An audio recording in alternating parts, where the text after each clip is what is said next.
ರಣಭೀಕರ ಮಳೆಗೆ ಕೇರಳದ ವೈನಾಡಿನಲ್ಲಿ ಭೂಕುಸಿತ ಉಂಟಾಗಿದೆ. ಭೀಕರ ಭೂಕುಸಿತದಲ್ಲಿ 24 ಮಂದಿ ಜೀವಂತ ಸಮಾಧಿಯಾಗಿದ್ದಾರೆ.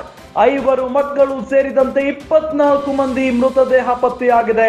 ಸಾವಿನ ಸಂಖ್ಯೆ ಇನ್ನೂ ಹೆಚ್ಚಾಗುವಂತ ಸಾಧ್ಯತೆ ಇದೆ.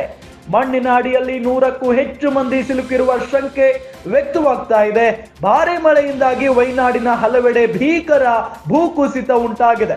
ಮೆಪ್ಪಾಡಿ, ಮುಂಡಕೈ, ಚೋರಲ್ಮಲದಲ್ಲಿ ಮಹಾ ದುರಂತವೇ ಸಂಭವಿಸಿಬಿಟ್ಟಿದೆ. ಮೆಪ್ಪಾಡಿಯಲ್ಲಿ 400 ಕುಟುಂಬಗಳು ಸಿಲುಕಿರುವ ಶಂಕೆ ವ್ಯಕ್ತವಾಗ್ತಾ ಇರುವುದು. ಎನ್ಡಿಆರ್ಎಫ್ ತಂಡದಿಂದ ಚುರುಕಿನ ರಕ್ಷಣಾ ಕಾರ್ಯಾಚರಣೆ ನಡೀತಾ ಇದೆ. ಮಣ್ಣಿನ ಅಡಿಯಲ್ಲಿ ಹುದುಗಿರುವವರನ್ನ ರಕ್ಷಿಸುವ ಕಾರ್ಯಾಚರಣೆಯನ್ನ ಎನ್ಡಿಆರ್ಎಫ್ ತಂಡ ಮಾಡ್ತಾ ಇದೆ. ಚೂರಲ್ಮಲ ಎಂಬಲ್ಲಿದ್ದ ಶಾಲೆ ಸಂಪೂರ್ಣವಾಗಿ ನಾಮಾವಶೇಷಗೊಂಡಿದೆ. ಪ್ರವಾಹದಲ್ಲಿ ಹಲವರು ಕೊಚ್ಚಿ ಹೋಗಿರುವಂತಹ ಶಂಕೆ ಇಲ್ಲಿ ವ್ಯಕ್ತವಾಗ್ತಾ ಇರುವುದು ನಿಜಕ್ಕೂ ಕೂಡ ಬಹಳ ನೋವಿನ ಸಂಗತಿ. ರಣಭೀಕರ ಮಳೆಗೆ ಕೇರಳದ ವೈನಾಡಿನಲ್ಲಿ ಭೂಕುಸಿತ ಉಂಟಾಗಿ ಸಾವಿನ ಸಂಖ್ಯೆ ಹೆಚ್ಚಾಗ್ತಾ ಹೋಗ್ತಾ ಇರೋದು ನಾವು ಗಮನಿಸ್ತಾ ಇದ್ದೀವಿ. ಭೀಕರ ಭೂಕುಸಿತದಲ್ಲಿ ಈಗ ಬರ್ತಾ ಇರುವಂತಹ ಬಿಗ್ ಅಪ್ಡೇಟ್ ಇದು.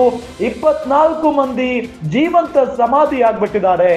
5 ಮಕ್ಕಳು ಸೇರಿದಂತೆ 24 ಮಂದಿಯ ಮೃತದೇಹ ಈಗಾಗಲೇ ಪತ್ತೆಯಾಗಿದೆ. ಸಾವಿನ ಸಂಖ್ಯೆ ಇನ್ನೂ ಹೆಚ್ಚಾಗುವಂತ ಸಾಧ್ಯತೆ ಇದೆ.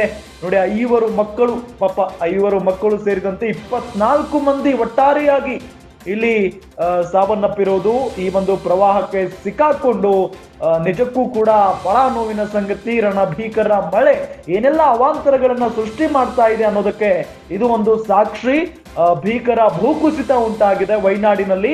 ಹಾಗಾಗಿ ಈಗ 24 ಮಂದಿ ಜೀವಂತ ಸಮಾಧಿ ಆಗಿದ್ದಾರೆ ಅನ್ನೋ ಮಾಹಿತಿ ಲಭ್ಯ ಆಗ್ತಾ ಇದೆ. ಆದ್ರೆ ಇನ್ನೂ ಬಹಳಷ್ಟು ಜನರು ತೊಂದರೆಯಲ್ಲಿದ್ದಾರೆ ಅನ್ನೋದು ಇದ್ದೇ ಇದೆ ಆ ಮಾಹಿತಿ.